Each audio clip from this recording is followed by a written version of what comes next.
Hi everyone, I'm Christina, and in this A-level mathematics video, we're looking at composite functions part 2.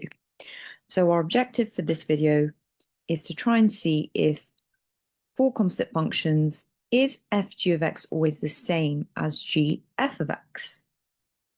So let's try and compute these separately in an example here to test this out. So take the example of f of x equal to x squared plus 1 and g of x equal to x plus 5. Let's first compute fg of x. So I'll rewrite this to help see what we're going to substitute in as our input. Well, we're doing f of g of x, so g of x is our input into our function f. And so that means our function f is x squared plus 1. So g of x is our x plus 5. So x plus 5, or I'll write it out fully in this way. So our g of x is our new input. So g of x squared plus 1. And that's equal to x plus 5 squared plus 1. So now we can expand the brackets and collect like terms. So we're doing x plus 5 multiplied by x plus 5 plus 1. That's equal to, I'm just applying the FOIL method here.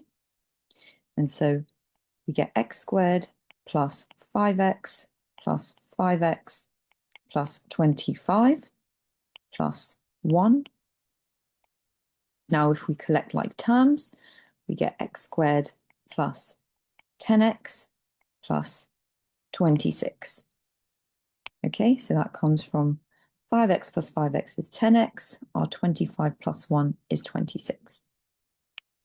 So fg of x is equal to x squared plus 10x plus 26. So now let's compute gf of x. So we're trying to compute g of f of x, where now f of x is our input. And g of x is x plus 5. So we want to find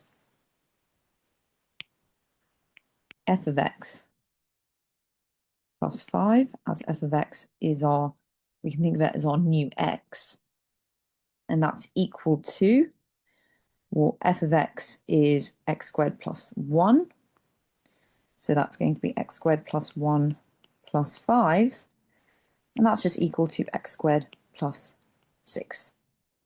So g f of x is x squared plus 6. And we can clearly see that g f of x is not equal to fg of x.